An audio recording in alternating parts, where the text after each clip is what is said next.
बड़े लोगों का क्रोध, बड़े लोगों का गुस्सा, बड़े लोगों का ये दुर्व्यवहार, ये क्रोध नहीं है, ये वरदान है। जिसके जीवन में ये नहीं आया उसने अपना जीवन व्यर्थ गवा दिया। क्रोधापि देवेन वरेण तुल्यम, वही बात यहां परीक्षित कह रहे हैं। बोले गुरुमुख ये मत कहो 7 दिन में मरने का श्राप मुझे लगा है, मुझे तो आशीर्वाद मिला है। और कैसा आशीर्वाद देखो, श्राप को आशीर्वाद माना तो आशीर्वाद ही बन गया। आज तक इस आशीर्वाद का साक्षी पूरा विश्व लेता है भागवत सुन करके, ये आशीर्वाद ही तो था। परीक्षित जी ने अगर उसको श्राप ही माना होता ना तो वो श्राप ही बन गया होता, लेकिन परीक्षित जी ने उसको स्वीकार किया एक आशीर्वाद के रूप में। ऐसी बंधुओं जीवन में कैसी भी स्थिति आवे, विपरीत भी आवे ना, उसको भी भगवत कृपा मानो तो विपरीत स्थिति विपरीत नहीं रहेगी, वो कृपा ही बन जाएगी ठाकुर जी की। आप सकारात्मक बुद्धि से जियो तो सही। हमारे साथ ऐसा हो गया, हमारे परिवार में ऐसा हो गया, मत बोलो ये सब। आप उसको गलत मानोगे तो वो गलत है, लेकिन आप सोचो कि चलो ये गलत हुआ, कोई बात नहीं, ठाकुर जी की कोई और इच्छा होगी, शायद कुछ मंगल करना होगा। आप ऐसा मानेंगे, जैसे ही मानेंगे तुरंत आप देखना कि वो आपको प्रसाद जैसी दिखने लगेगी वो स्थिति। ये मैंने अनुभव किया अपने जीवन में। आप लोग मुझसे भी बड़े हो उम्र में, कई लोग, मेरा तो इतना अनुभव नहीं, पर इतने दिनों में भी जो अनुभव हुआ उसको मैं साझा करूं तो ऐसा ही है कि आप विपरीत स्थिति को भी ऐसा मान लो कि ये ठाकुर जी की इच्छा है, शायद ये मेरा निर्माण इसी से होगा, तो हो ही जाएगा। लेकिन आप उसको गलत नकारात्मक रूप से लोगे कि ये क्या कर दिया भगवान ने, सब गलत कर दिया, ये तो गलत ही हो जाएगा वो। राजा परीक्षित को 7 दिन में मरने का श्राप लगा, लेकिन उन्होंने मुस्कुरा करके वरदान मान करके उसको स्वीकार किया। अपने पुत्र जन्मेजय को राज्य गद्दी पर बिठाया इंद्रप्रस्थ के, और स्वयं आ गए कहां, इसी नगर में। और भ्रमण करते हुए सुखतीर्थ गंगा के तट पर जैसे ही पहुंचे, असंख्य संत बैठे थे वहां पर। सबसे जाकर के राजा परीक्षित ने कहा कि भगवान जल्दी मरने वाले की मुक्ति का उपाय बताइए।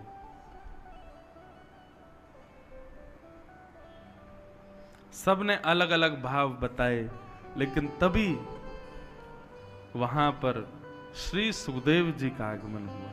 हाथ जोड़ करके सब लोग वंदन करो। तत्रा भवद भगवान व्यास पुत्रो यदिच्छया कामट मानो नपेक्ष अलक्षलिंगो निजलावतुष्टो व्रतस्य वालै अवधूत भेष। बोलो सुखदेव जी महाराज की।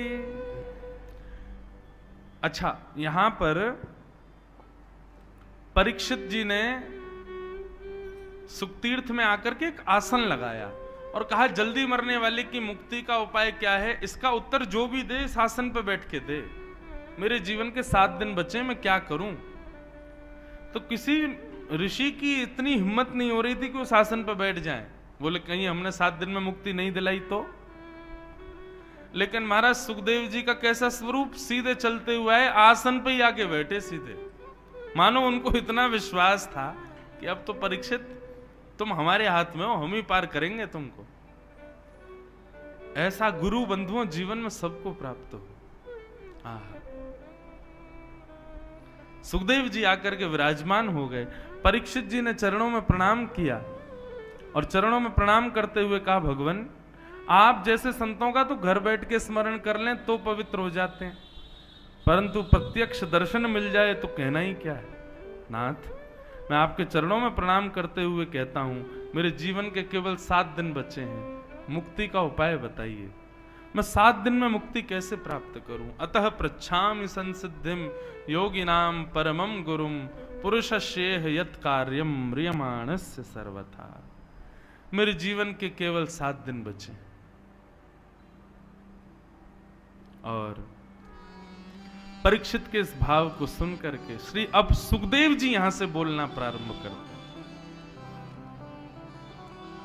मैं ये भाव जब भी सुखदेव जी कथा में आते हैं तब ये भाव जरूर गाता हूं, और आज तो हम ही सुख तीर्थ में आए हैं, तो आज कैसे रह जाऊं।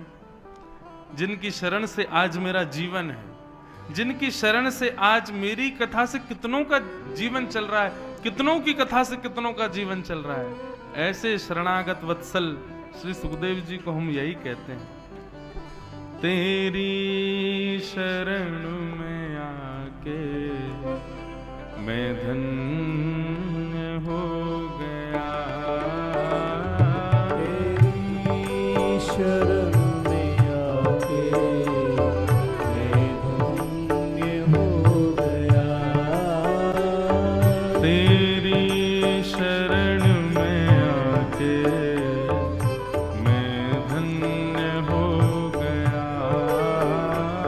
तेरी शरण में आके मैं धन्य हो गया, वो तुझको अपना बना के मैं धन्य हो गया, तुझको अपना बना के मैं धन्य हो गया,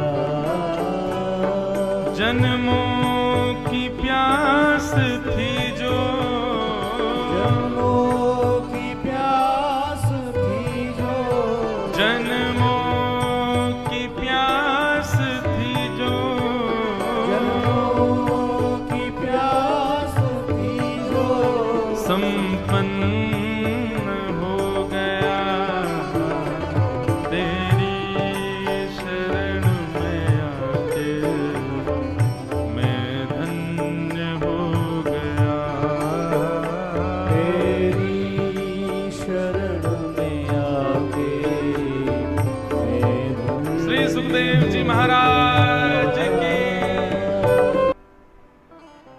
दिशा और दशा दोनों को जो सुधारे वो गुरु है। अनंत गुरुओं की ऐसी कथाएं आती हैं जिन्होंने अपने वचनामृत से, कल ही मैंने बताई थी, अंगुलीमाल को बुद्ध भगवान ने केवल एक बात कही और उसी से अंगुलीमाल का जीवन बदल गया। ऐसे ही एक भक्त का चरित्र भी हम हिसार में सुना रहे थे, घाटम दास जी। उनका नाम पहले घाटम ही था, दास जी तो वो बाद में बने। तो घाटम जी का चरित्र इतना सुंदर है कि घाटम जी जयपुर के पास के गांव के बहुत बड़े चोर थे, और उनका ये पुश्तैनी काम था। दादा परदादा परदादा सब चोर ही थे, वो भी चोर थे। उनके यहाँ एज अ बिजनेस देखा जाता था, इस काम को गलत नहीं मानते थे। तो रात्रि में जब लोग बाग निकलते थे उस नगर से, उस गांव से, तो घाटम जी बैठे रहते थे और उस व्यक्ति को पकड़ करके लूट लेके जाना, यही उनका काम था। एक बार घाटम जी बैठे थे, देखो भगवत कृपा कैसी, गुरु भी बंधुओं भगवत कृपा से ही आते हैं जीवन में। आप सोचो, जो लोग कहते हैं हम ढूंढ रहे हैं गुरु जी कोई मिल जाए तो बनाएंगे, कभी नहीं मिलेंगे। अपने कर्तव्य कर्मों को आप सुदृढ़ करो, ठाकुर जी कृपा करके अपने आप गुरु भेजेंगे आपके जीवन में। घाटम दास जी का कोई पूर्व संचित कर्म ऐसा रहा होगा जिससे उनको, एक दिन रात्रि चोरी करने के लिए जंगल में बैठे थे तो एक गुरुजी आए, एक संत आ गए। संत ने आकर के घाटम दास जी को जब देखा, ए भाई इतनी रात में तुम क्या कर रहे हो? संत भेष देख करके घाटम दास जी ने उनका हरण तो कुछ नहीं किया, बोले संत इनसे क्या लूं? बोले महाराज जी आपसे क्या छुपाऊं, चोर हूं मैं, चोरी करता हूं। संत बोले काम तो अच्छा नहीं है। बोले कि महाराज आपके लिए अच्छा नहीं होगा, पर हमारे तो घर परिवार शतकों से इसी से चल रहे हैं। हमारे दादा परदादा परदादा हम सब चोरी थे, मैं भी चोर हूं। अभी मैं कल परसों से अपने बेटा को भी लाऊंगा, उसको भी सिखाऊंगा, उसको भी सीखना तो है भाई, हमारा पुश्तैनी काम है। संत बोले क्यों करते हो, गलत है ना, किसी की मेहनत की कमाई को तुम ऐसे लूट लेते हो। बोले तो हम भी तो मेहनत करके लूटते हैं, हमारी भी तो मेहनत है। वो व्यक्ति सत्कर्म करके कमा रहा है, हम मेहनत करके पूरा मंत्रणा बना के लूट रहे हैं, तो इसमें भी तो मेहनत है। घाटम दास जी के वचन सुनकर के संत बोले भैया इसके रग रग में चोरी है, नहीं निकल पाएगी। संत ने उनके चरणों में, घाटम दास जी ने चरणों में प्रणाम किया। बोले आप आज्ञा करो, यदि आपके मन में कोई भाव हो तो। बोले भाई तुम मेहनत करके धन कमाया करो। बोले मेहनत ही तो करता हूं नाथ। संत बोले ये नहीं सुधरेगा। संत बोले तो ठीक है, एक काम करो, तुम सब जो मन करे वो करो, 4 काम हमारे कहे के करो। बोले आज्ञा करो। पहला, सदा सत्य बोलोगे, कभी झूठ नहीं बोलना। चोरी की तुमको छूट है, तुम चोरी करो, डकैती डालो, लेकिन तुम सदा सत्य बोलोगे। घाटम दास जी बोले ठीक है। दूसरी बात, साधु संत वैष्णव जब दिख जाएं, जहां दिख जाएं, उनकी सेवा करोगे। घाटम जी बोले जो आज्ञा। तीसरी बात, जीवन में जो कुछ भी पाओगे उसको पहले भगवान को निवेदित करोगे, चाहे चोरी की सामग्री क्यों ना हो, पहले भगवान को अर्पित करो, उसके बाद अपने जीवन में उसका प्रयोग करना जी। और राह चलते किसी भी मठ मंदिर को यदि देखो तो 100 काम छोड़ के पहले वहां प्रणाम करो, दर्शन करो, परिक्रमा करो, फिर आगे चले। ये 4 काम तुमको करने, समझ आ गए कौन कौन से? पहली बात सत्य बोलनी है, दूसरा संत ब्राह्मण वैष्णवों की सेवा करनी है, तीसरा कुछ भी सामग्री लोगे पहले ठाकुर जी को निवेदित करनी है, प्रसाद बना के उसको स्वीकार करना है, और चौथी बात, राह में कोई भी मठ मंदिर मिले पहले वहां प्रणाम करो, फिर आगे चलो। घाटम जी बोले ये तो मैं कर सकता हूं, बस चोरी की छूट है। बोले हाँ खूब चोरी डकैती करो, बस ये 4 काम ध्यान रखना। ऐसा कह के संत चले गए। घाटम जी तो महाराज जब ऐसे ही रहने लगे, सत्य बोलते थे, संतों की सेवा करते थे, कोई भी चोरी करते पहले भगवान को देते, फिर अपने प्रयोग में लेते, और कहीं भी कोई मंदिर मिलता प्रणाम करते। गुरु के बताए मार्ग पर चल रहे थे तो चोरी में उनको और ज्यादा लाभ होने लग गया। अब ज्यादा ज्यादा गहने मिलने लगे और ज्यादा उनके घर को लाभ होने लगा। घाटम जी बड़े खुश, बोले बढ़िया गुरु जी मिले हैं, बस ये 4 सरल से नियम बता गए हैं, सब बढ़िया चल रहा है। एक दिन गुरु जी ने घाटम जी को निमंत्रण भेजा कि हमारे मठ का उत्सव है, पधारो और कुछ सेवा करो यहाँ पे। तो घाटम जी बोले गुरु जी के उत्सव में सेवा करनी है, कोई छोटी मोटी सेवा नहीं, ऐसी सेवा करूं कि पूरा उत्सव का सारा खर्चा मैं ही करूं, तब मुझे सुख मिलेगा कि मैंने गुरु जी को दक्षिणा दी। तो बोले उसके लिए बड़ी चोरी करनी पड़ेगी, क्या करें? तो बोले कि महाराज जिस नगर में हम रहते हैं वहां के राजा के बड़े मूल्यवान घोड़े हैं, यदि एक घोड़ा उनमें से चुरा लिया जाए और उसके बदले जो धन आए वो इतना धन होगा कि गुरुजी के एक नहीं 6-7 उत्सव मैं ही करवा दूंगा। तो घाटम जी ने एक सिपाही का रूप धारण किया, राजा के दरबार में जाने लगे। द्वारपालों ने पूछा कहां भाई, कहां कहां कहां घुसे चले जा रहे हो भीतर, कौन हो? थे तो सिपाही वेश में। अब पूछा कौन हो, तो सत्य बोलते थे। बोले चोर हूं, चोर हूं, चोरी करने आया हूं। तो सिपाहियों को ऐसा लगा कि भैया ये कोई राजा का अंतरंग व्यक्ति है और हमने इससे पूछ लिया कि तुम कौन हो, तो इसको बुरा लग गया है, इसलिए ये व्यंग में बोल रहा है कि चोर हूं। अरे भैया क्षमा करो, जाओ जाओ भीतर जाओ। घाटम जी बड़े खुश, सत्य बोल रहा हूं फिर भी देखो आज्ञा मिल रही है, जाओ। घाटम जी भीतर गए, राजा के 4 घोड़े थे, उनमें सबसे महंगा घोड़ा काला वाला था, वही चुराया, उस पर बैठ करके और महाराज बाहर निकलने लगे। तो सिपाहियों ने फिर पूछा, बोले ये तो राजा का घोड़ा है, इसको लेके कहां जा रहे हो? बोले बताया था ना चोर हूं, चोरी करने आया हूं, घोड़ा चोरी करके ले जा रहा हूं, अपने घर बेच दूंगा इसको। सिपाहियों को फिर लगा, बोले अब तो कुछ ज्यादा ही बुरा मान गए लगते हैं ये हैं? ये कोई राजा के कार्य से आया व्यक्ति है, हम बार बार इसको टोक देते हैं तो बेचारा बुरा मान जाता है, अपने आप को चोर बताता है। अरे भैया क्षमा करो, तुम जाओ जाओ ले जाओ। घाटम दास जी ले गए। घाटम दास जी घोड़े पर बैठे, बोले गुरुजी की पहली आज्ञा पूर्ण हो गई। गुरुजी ने कहा था जो भी सामग्री लो पहले ठाकुर जी को निवेदित करो। हे ठाकुर जी, ये घोड़ा आपका ही है, ये राजा का नहीं है, मेरी मन बुद्धि स्वीकार कर चुकी है, ये आपका है। ऐसा कह करके जा रहे थे। अब राजा को कहीं निकलना था, उसने अपने घोड़े बुलाए। किसी ने आके बताया, बोले एक काला वाला घोड़ा तो है ही नहीं महाराज। पूछा गया तो सिपाहियों ने बताया, बोले एक व्यक्ति आया था वो लेके चला गया। पूरी बात बताई, बोले उसने बताया भी था मैं चोर हूं। राजा बोले तो तुमने उसको पकड़ा क्यों नहीं? बोले हमको लगा इतना सत्य कौन बोलता है, वो बोल रहा था कि मैं चोर हूं, चोरी करने आया हूं, लाग जाके बेच दूंगा। तो हमको लगा महाराज का कोई निजी सेवक है, बुरा मान गया इसलिए ऐसे बोल रहा है, इसलिए छोड़ दिया। जाओ पकड़ो, ज्यादा दूर नहीं गया होगा। सैनिक दौड़े पीछे।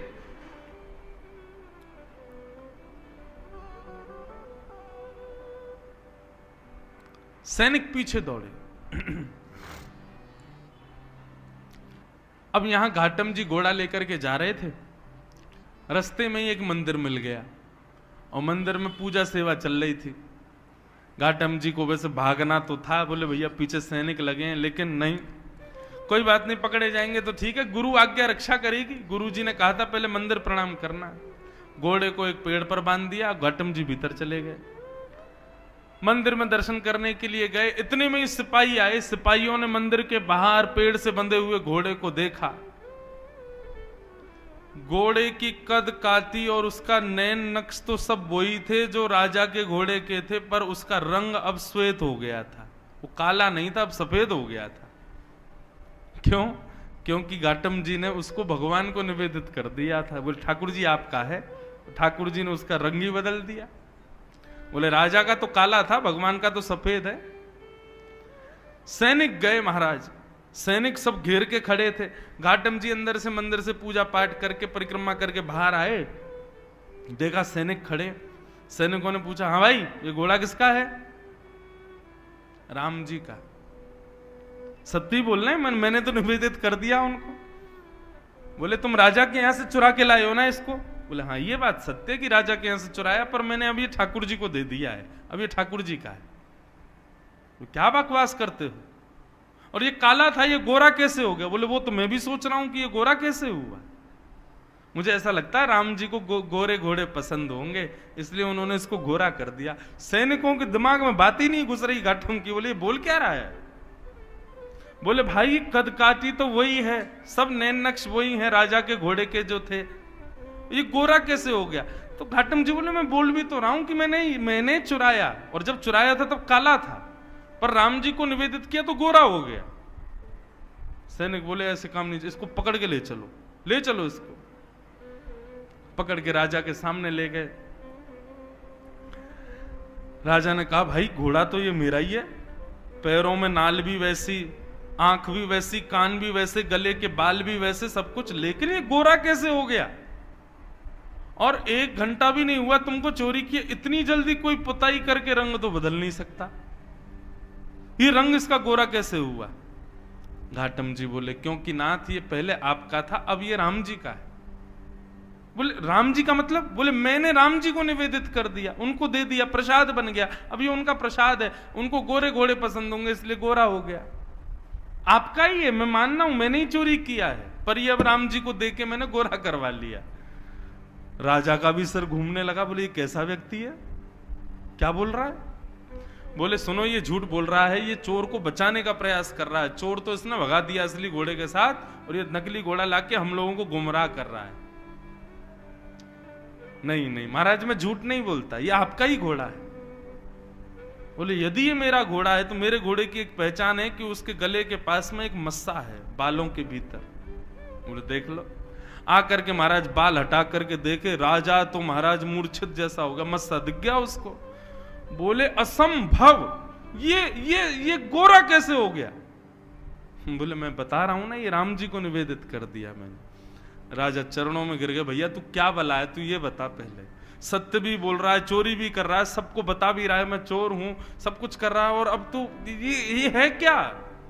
बोले मैं अपने गुरु की आज्ञा का पालन कर रहा हूं, मैं चोरी करता हूं, चोर हूं, पर मैं सत्य बोलता हूं। जो भी सामग्री चुराता हूं पहले भगवान को निवेदित करता हूं, संतों की सेवा करता हूं, और कहीं भी मंदिर दिखे, मठ दिखे तो प्रणाम करता हूं। महाराज राजा बोला ये चोर बनने योग्य व्यक्ति नहीं है। बताओ कितना सत्यव्रत अपने गुरु के वचनों के प्रति। बोले महाराज आपकी आज्ञा हो तो आज से आप हमारे राजगुरु, अब आपको चोरी नहीं करनी है, आप हमारे इस राज शासन के गुरु के रूप में विराजमान हो जाओ। घाटम जी ने जब ये शब्द सुना तो नेत्रों से अविरल अश्रुधार गिरने लगे और अपने गुरुदेव को याद करके रोने लगे। मेरे गुरुदेव की सहज वाणी का मैंने पालन किया, चोरी करता था, सब गलत काम करता था, केवल उनकी वाणी का पालन करने पर आज मुझको एक राजा का गुरु पदवी प्राप्त हुई। यदि मैंने कार्य भी सत्कृत्य किए होते तो आज एक राजा नहीं साक्षात राम जी मुझको गोदी में बिठाते। मैं आज के बाद चोरी नहीं करूंगा।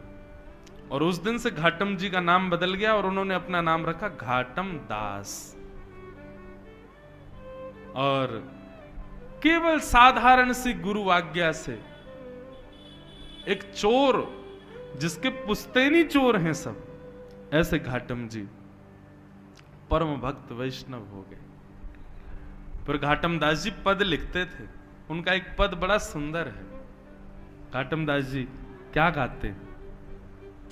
जे नर रसना नाम उचारे, जे नर रसना नाम उचारे। सब लोग ध्यान से सुनना, घाटम जी क्या कह रहे हैं? बोले जो व्यक्ति अपनी जीभ से भगवान का नाम गाता है उसका क्या होता है?